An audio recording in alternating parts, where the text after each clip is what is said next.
اللہ اکبر۔ نحمدہ ونصلی علی رسولہ الکریم، اما بعد فاعوذ باللہ من الشیطان الرجیم، بسم اللہ الرحمن الرحیم۔ آج شافیہ سوشل میڈیا پہ جو سوال ہے وہی آج کا موضوع ہے۔ نور عالم گجرات سے پوچھ رہے ہیں کہ السلام علیکم محترم ڈاکٹر صاحب، میں پچھلے 13 سال سے پریشانیوں میں گھرا ہوں۔ کچھ سمجھ نہیں آ رہی کہ ہر وظیفہ بھی کیا ہے، بندش کا علاج بھی کروایا ہے، مگر حالات ہیں کہ بد سے بدتر ہوتے جا رہے ہیں۔ اب بیٹیاں جوان ہیں، ان کے رشتوں میں بھی رکاوٹ ہے، کاروبار چلتا نہیں اور ہمارے رشتہ دار ہمیں مل کر راضی نہیں۔ کہاں غلطی ہوئی ہے، ہماری رہنمائی فرمائیں۔ اب تو صبر بھی جواب دے رہا ہے۔ بڑی امید سے حضرت صاحب آپ کو میسج کیا ہے کہ کسی طرح آپ ہی کے در سے ہمیں خیر پڑ جائے اور ہم ان حالات سے نکل جائیں۔ یہ نور عالم صاحب ہیں گجرات سے۔ کہنے کو یا یہ سوال تو نور عالم صاحب کا ہے، حقیقت میں یہ سوال 80% سے زیادہ معاشرے کا ہے۔ جس طرح آپ حضرات کو معلوم ہے کہ شافیہ سوشل میڈیا پہ صرف اسی سوال کو لیا جاتا ہے جو اجتماعی نوعیت کا ہوتا ہے، تاکہ جب اس کا جواب تفصیل کے ساتھ دیا جائے تو زیادہ سے زیادہ مخلوق خدا کو، حضور علیہ الصلوۃ والسلام کی امت کو نفع پہنچے۔ وہ تمام حضرات جن کے مسائل نور عالم صاحب کے مسائل کے ساتھ ملتے جلتے ہیں، پہلے وہ اپنے مسائل کی وجہ سمجھ لیں، پھر انشاءاللہ علاج بتاؤں گا، اللہ خیر فرما دے گا۔ اللہ رب العزت قرآن مجید فرقان حمید میں ارشاد فرماتا ہے، وَمَا أَصَابَكُم مِّن مُّصِيبَةٍ فَبِمَا كَسَبَتْ أَيْدِيكُمْ وَيَعْفُو عَن كَثِيرٍ۔ اور جو بھی مصیبت تمہارے اوپر نازل ہوتی ہے وہ تمہارے اپنے اعمال کا نتیجہ ہے، تمہارے اپنے ہاتھوں کی کمائی ہے۔ وَيَعْفُو عَن كَثِيرٍ، اور اللہ تو بہت سے تمہارے گناہوں کو درگزر فرما دیتا ہے۔ یعنی کچھ گناہ ایسے ہوتے ہیں جن پہ اللہ رب العزت گرفت فرماتا ہے اور ہم گردش ایام کے چکر میں پھنس جاتے ہیں، پھر ہم سونے کو بھی ہاتھ ڈالتے ہیں تو وہ مٹی ہو جاتا ہے۔ کیوں؟ عرش والا اب روٹھ گیا ہے۔ جب عرش والا روٹھ جاتا ہے تو پھر ہماری تدبیریں کام نہیں آتی۔ اس لیے رب فرماتا ہے اگلی آیت مبارکہ کے اندر، وَمَا أَنْتُمْ بِمُعْجِزِينَ فِي الْأَرْضِ، تم زمین پہ جو بھی تدبیریں کر لو تم اللہ کو عاجز نہیں کر سکتے۔ وَمَا لَكُم مِّن دُونِ اللَّهِ مِن وَلِيٍّ وَلَا نَصِيرٍ، اللہ کے علاوہ نہ ہی تو تمہارا کوئی دوست ہے اور نہ ہی تمہارا کوئی مددگار ہے۔ تو ان دو آیات مبارکہ کو اپنے دل میں اتار لیں تو انشاءاللہ العزیز آپ کے سارے مسائل حل ہو جائیں گے۔ پہلی بات جو سمجھنی ہے اور اس کے بعد اعتراف کرنا ہے کہ جو میرے اوپر حالات ہیں یہ میرے اپنے ہاتھوں کی کمائی ہے۔ آج بہت سے لوگ ہیں وہ یہ کہتے ہوئے تھکتے نہیں ہیں، ہم نے تو کبھی کچھ کیا ہی نہیں ہے، ہم نے تو کبھی کچھ کیا ہی نہیں ہے۔ یعنی یہ جو حالات آئے ہیں یہ ہمارے اوپر مسلط کیے گئے ہیں ناحق، ہم نے تو کچھ کیا ہی نہیں ہے، ہم تو کسی کو کچھ کہتے ہی نہیں ہیں۔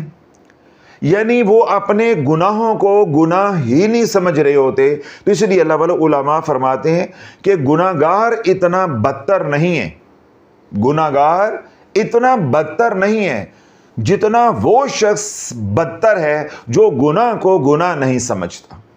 کیوں؟ جو گناہ کو گناہ سمجھتا ہے وہ آج نہیں تو کل، کل نہیں تو پرسوں، کسی دن وہ اپنے گناہ کا اعتراف کر لے گا اور اللہ اس کے گناہ کو معاف فرما دے گا، وہ رجوع کر لے گا۔ لیکن جو گناہ کو گناہ ہی نہیں سمجھتا، اللہ والا اس کی کبھی اصلاح نہیں ہوتی، وہ حالت گناہ میں ہی مرتا ہے۔ اللہ اس کی دنیا بھی برباد کر دیتا ہے اور اللہ اس کی آخرت بھی برباد کر دیتا ہے۔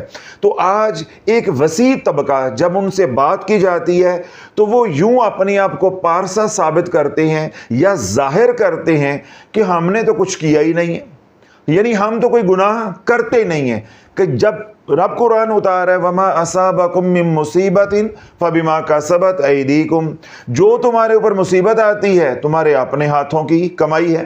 اب مجھے بتاؤ، قرآن کو ماننا ہے یا تمہاری بات کو ماننا ہے؟ قرآن کو ماننا ہے یا تمہارے دعوے کو ماننا ہے؟ تو پہلی بات جو میں عرض کر رہا ہوں وہ یہ کہ دل سے اعتراف کر لو کہ یا اللہ یہ جو کچھ میرے ساتھ ہو رہا ہے یہ میرے اپنے ہاتھوں کی کمائی ہے، یہ میرے گناہوں کی وجہ سے ہو رہا ہے۔ تو جب پہلی بات کا اعتراف کر لو گے، یعنی گناہوں کا اعتراف کر لو گے، تو انشاءاللہ العزیز پھر آگے معاملات چلنا شروع ہو جائیں گے۔ کیوں؟ جب گناہوں کا اعتراف کرو گے تو اس کا کیا مطلب ہے؟ اللہ سے معافی مانگو گے۔ جب اللہ راضی ہوگا پھر جو اعمال میں بتاؤں گا وہ کرو گے تو انشاءاللہ راستے کھلنا شروع ہو جائیں گے۔ وگرنہ آپ جتنے مرضی وظائف کریں، جس طرح نور عالم صاحب نے کہا کہ ہم نے ہر وظیفہ بھی کیا ہے اور بندش کا علاج بھی، یعنی عاملین سے علاج بھی کروایا ہے، تو میں نے کیا کہا کہ رب کیا فرماتا ہے؟ وما انتم بمعجزین فی الارض، تم جو مرضی تدبیریں کر لو تم اللہ کو عاجز نہیں کر سکتے۔ جون سے مرضی وظیفے کر لو، جس مرضی عامل کے پاس، ملنگ کے پاس، درگاہ پہ، دربار پہ چلے جاؤ، تم اپنی تدبیروں سے اللہ کو جھکا نہیں سکتے یا فیصلے بدلنے پہ مجبور نہیں کر سکتے۔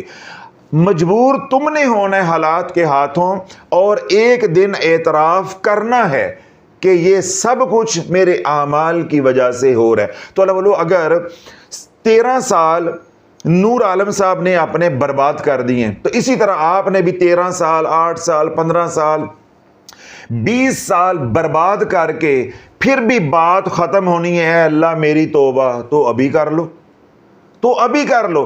تو جب ابھی توبہ کر لو گے تو میں نے کیا کہا کہ اللہ رب العزت گناہوں کو معاف فرما دے گا۔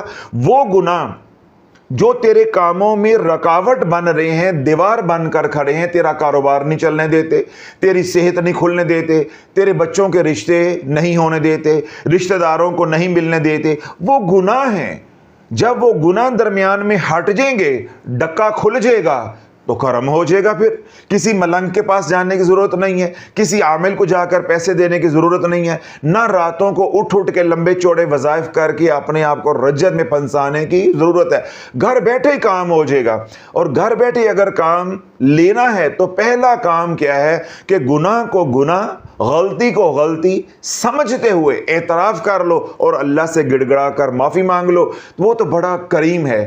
امام شافعی رحمۃ اللہ علیہ نے ایک حدیث پاک کو نقل کیا ہے، وہ پڑھ کر انسان کے رونگٹے کھڑے ہو جاتے ہیں۔ حضور علیہ الصلوۃ والسلام نے ارشاد فرمایا ہے کہ جب بندہ رب کی بارگاہ میں ایک بار اپنی معذرت پیش کرتا ہے، ایک بار صرف اتنا کہتا ہے اللہ میری توبہ، جس طرح ہم کہتے ہیں سوری کرنا، ایک بار معذرت کرتا ہے، اللہ اس کے 2000 کبیرہ گناہوں کو معاف فرما دیتا۔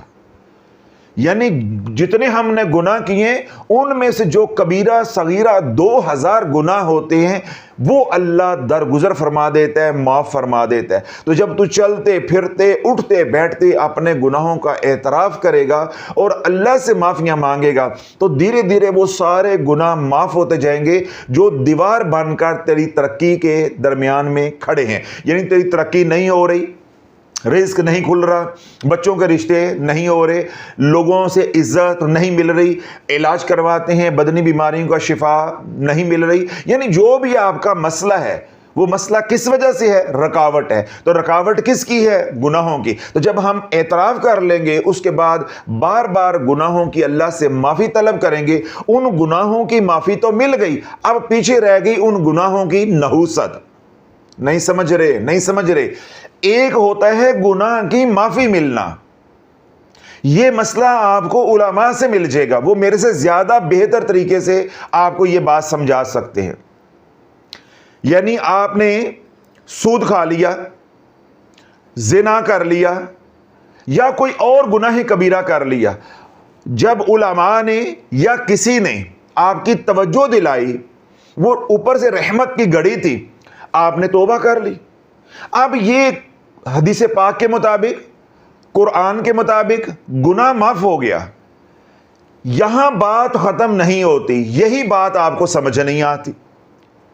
ہم یہ سمجھتے ہیں کہ میں نے گناہوں سے توبہ کر لی, میں نے گڑ گڑا کے معافی مانگ لی, تو بس میں صبح اٹھوں گا تو میری پانچوں گھی سر کڑائی میں ہوں گے, میرے سارے کام سیدھے ہو جائیں گے. اللہ والو آج مسئلہ سمجھ لو. ایک ہے شریعت کا مسئلہ, جس کے بارے میں نے عرض کیا ہے کہ اگر علماء کے پاس جائیں گے یا علماء کے بیان سنیں گے تو وہ میرے سے زیادہ بہتر طریقے سے آپ کو رہنمائی کریں گے اور ان کے بیان زیادہ آپ کے لیے فائدہ مند ہوں گے. اب ایک ہے کہ گناہ کیا, اس گناہ پہ معافی مانگ لینا, یہ شریعت کا مسئلہ ہے. ایک مسئلہ ہے طریقت کا, روحانیت کا. گناہ کی معافی مانگ لی, گناہ ختم ہو گیا, مگر گناہ کی نحوست ختم نہیں ہوتی. گناہ کی نحوست ختم نہیں ہوتی. میں ایک دو دلائل دیتا ہوں, مثالیں دیتا ہوں, آپ کو بات سمجھ آ جائے گی میں آپ کو کیا کہنا چاہ رہا ہوں. ابھی آپ اٹھے, بیان ختم ہوا, آپ اٹھے, آپ کا پاؤں ساتھ والے ساتھی کے پاؤں کے اوپر انجانے میں آ گیا اور اوپر سے جلد چھل گئی, آپ کو تکلیف ہوئی, خون بہنا شروع ہو گیا. غلطی ہو گئی, چاہے انجانے میں ہوئی, بھول ہوئی, یا آپ نے جان بوجھ کر ارادتاً کیا, جو ہونا تھا وہ ہو گیا, ساتھ والے ساتھی کو نقصان پہنچ گیا. آپ نے کہا سوری, میں نے جان بوجھ کر نہیں کیا, میں نے دیکھا نہیں تھا کہ تم پیچھے ہو تو میرا پاؤں تمہارے پاؤں پہ آ گیا, جوتا میں نے ایسا پہنا ہوا تھا کہ تمہارا پاؤں چھل گیا, زخم آ گیا. اب جس کے پاؤں کو نقصان پہنچا ہے اس نے کہا ٹھیک ہے میں نے آپ کو معاف کر دیا. میں نے کیا کر دیا؟ معاف کر دیا, بات ختم ہو گئی. یہ ہے شریعت کا مسئلہ. اب جو اس کو زخم آ چکا ہے وہ اس کو بھگتنا پڑے گا. تیری معافی سے وہ زخم نہیں بھر جانا. جس کے پاؤں کو تکلیف پہنچی ہے اس کے اثرات یا وہ تکلیف فوراً معافی مانگنے کے بعد ختم نہیں ہو جانی. ان اثرات کو بھگتنا پڑے گا اور آپ کے ضمیر کے اوپر جو بوجھ آیا ہے وہ بھی آپ کو بھگتنا پڑے گا. ایک ہے گناہ اور ایک ہے گناہ کی نحوست. ٹھیک ہے, جس طرح میں نے مثال دی کہ آپ کا پاؤں آ گیا, ایک ہے خطا اور ایک ہے خطا کے نتائج. خطا تو معاف ہو گئی, اب نتائج بھگتنا پڑیں گے جس کو نقصان پہنچا ہے. اسی طرح ایک ہے گناہ اور ایک ہے گناہ کی نحوست. گناہ تو معاف ہو گیا, اللہ رب العزت کریم ہے, ہم نے معافی مانگ لی, اللہ نے معاف کر دیا. اب ایک ہے گناہ کی نحوست. اب ایک مثال میں اور دیتا ہوں. آپ نے ہاتھ میں تیل کی شیشی پکڑی ہوئی تھی, آپ کا ہاتھ لگا یا کسی کا ہاتھ لگا, وہ تیل گر گیا. ٹھیک ہے, اب جب تیل گر گیا آپ جتنا سمیٹ سکتے تھے آپ نے سمیٹ لیا, بچا لیا.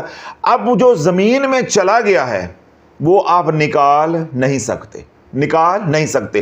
اب وہ جو زمین میں چلا گیا ہے, جو چکناہٹ زمین میں چلی گئی ہے, وہ تیل کی نحوست ہے, وہ تیل کا اثر ہے, ایسے جیسے تیرے گناہ کا اثر ہے. اللہ جب ہم گناہ کرتے ہیں تو ہم نے گناہ کا بعد میں اعتراف کر لیا, ہمیں ادراک حاصل ہو گیا کہ میں غلطی کر بیٹھا ہوں, ہم نے معافی مانگ لی. اب تیل کی طرح جو نحوست ہماری زندگی میں وہ رچ بس گئی ہے وہ نہیں نکلتی. اس لیے اللہ رب العزت نے حکم دیا وَاسْتَغْفِرُ اللَّهَ, اور اللہ سے بخشش مانگتے رہو.